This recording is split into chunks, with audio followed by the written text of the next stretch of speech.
is Zachariah with Old Man Gaming, and welcome to episode 3 of Pitch or Die. Now, I don't know if you guys can tell by my stubble or my disheveled hair. It has been a long couple of days. Nothing bad going on, but some heavy adulting. So I was having a hard time getting to this episode this week. So I'm going to kind of take the easy route. I'm going to kind of do something a little bit easier this week. And we'll get into that in a second. Hopefully, you guys will forgive me, and hopefully, you'll be just as interesting with my pitch as normal. But as usual, this is the show where I pitch you guys a game or DLC. I know I just added that qualifier, but that's what we're pitching today. And then you guys tell me whether or not it's a good pitch or it dies on the floor. So before we get into it, we always read comments on this show.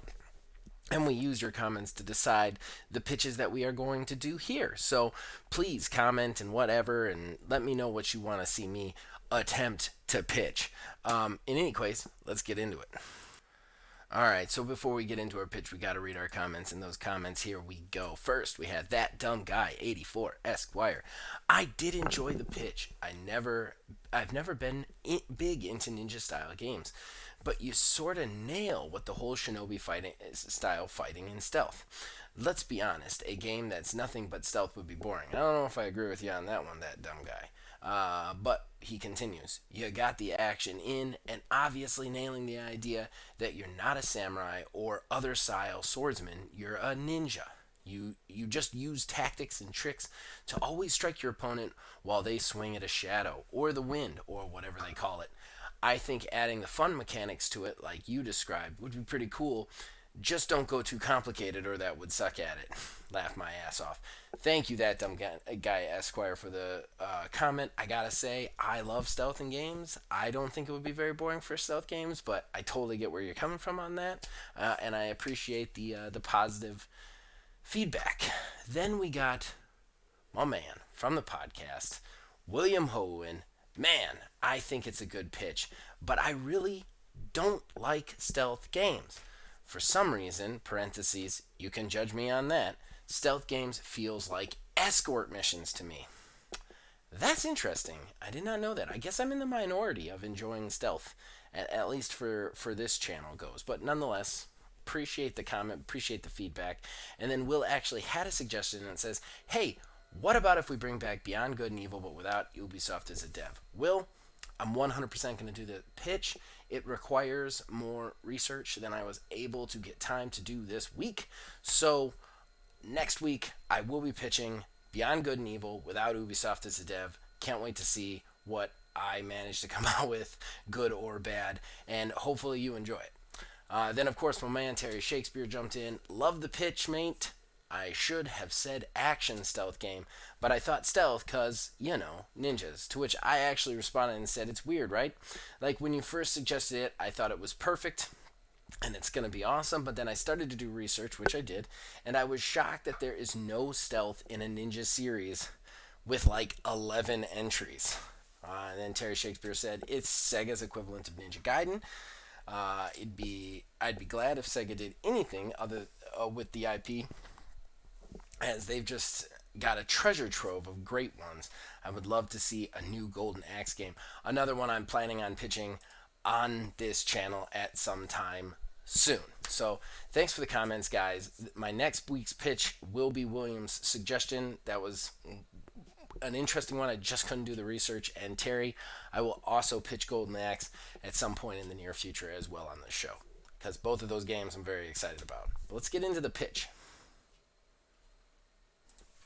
Alright, if you watch anything on this channel, and it has me in it, you've heard me talk about how much I love the game Sifu by sloclap. Now, Sifu just got a great DLC update. It also got a roadmap, so we're going to get 4 content updates over the course of the next year, and they're all going to be interesting things they're adding to the game. This first one, of course, difficulty and some other quality of life things, clothing, editor, that sort of thing. That being said, none of the DLCs were something that I really want to see in the game. And honestly, I want to pitch this thing because it's very counterintuitive to what Sifu is. So I want to see if I can be a salmon and swim upstream, or the proverbial bear is going to just pluck me out of that river. So what I'm pitching today is a multiplayer DLC for Sifu. That's right, you heard me say it, a multiplayer. Now look, I think in some ways not having any sort of multiplayer on Sifu is almost a waste. I mean, sloclap's original game, the game that brought them to the table for Sifu, was Absolver, and it is 100% multiplayer, multiplayer from start to finish. It's a kung fu MMO basically, but it's a little bit too out there.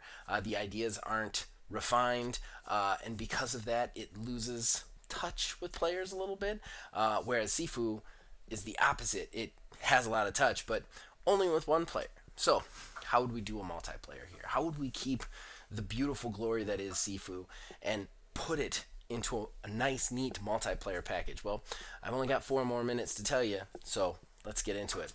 First of all, we don't want to lose the phonetic action of Sifu, especially not the versus NPC action. I mean, that's just not fun.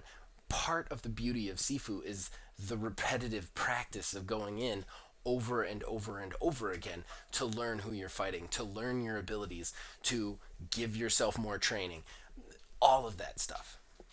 So, what would Sifu be? So, how do we encapsulate everything that Sifu has, everything that Sifu gives you, and still add another player into it? I think I've got the perfect way. First of all, it's not going to be 4-player multiplayer. It's going to be 1v1. There's going to be 5 multiplayer maps, much like the normal multiplayer maps that you see here. However, here's the interesting part.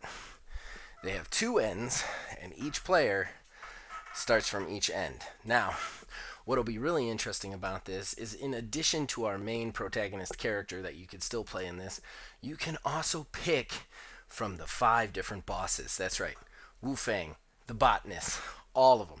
They're all there, and you can pick from them instead. You can train from them. They will also have their own arsenal of attacks that you can unlock, which we'll get to in a second, their own techniques. And then basically what happens is each player will start from either end of the map. You will begin to move towards each other with the final goal fighting each other for supremacy. What's interesting here is you will move through the areas just like you normally do. Series of NPC enemies, AI controlled bad guys, and then each place will have so many possible upgrade spots, because that's how this is a roguelike. I think I said that right. Roguelike. So basically, as you hit those spots, you get little upgrades like structure increases or resetting death counters and stuff like that. As you move through these spots, the idea is if you go through your enemies faster than they do, you can get to them first, but with more upgraded abilities, making the fight even more interesting. So the minute you start, they start, and it's a tug of war, kind of in the opposite way. Now the 5 multiplayer maps comes in because you will battle each other at the end of each map, and then you get to go back to the training room just like you normally do in the normal game. Then you get to go to the tree of knowledge and you get to pick new techniques, each technique specific to the type of character that you have. You'll be able to use the experience points you gained in the battle that you took out of the fight, from not buying it at upgrade spots, to buy new techniques, new button combinations, improve your arsenal to move into the next map, in which once again you'll be pitted against each other, moving towards each other at that speed. And it'll go through 5 maps. And I think that that will be amazing. Now listen, the maps are probably not going to be as big as the normal maps. I mean, there probably won't be any multiple shortcuts in this because you want to be able to keep straight kind of to the person. However, they'll probably be the same size, but they'll feel smaller because you're moving towards each other, I guess would be the best way to say it. And even if sloclap didn't want to do completely new maps, they could do this with the maps they already have. They just have to restructure them slightly.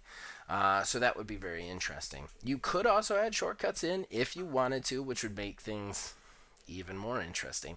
And to kind of top things off, because you don't want it to just be about the fighting, even though the fighting's good. You can also put in optional randomized objectives that either character will have once starting. So maybe this character, if he can manage to beat three brutes without actually ever taking them down, he will automatically win without ever having to fight the other character. So there'll be two ways to win. You can either go for that objective win, or you can actually just try to get to the other person as fast as you can and hope you can win that fight. I mean, of course, this is competitive and not cooperative, which a lot of people would want a cooperative mode for Sifu, and I get that. I think this game works best when you're solo, when you're alone, when you're it's you against the world in this game, and you want to keep that feel moving into a multiplayer mode. Plus, this would give infinite replayability. I mean, I love this game.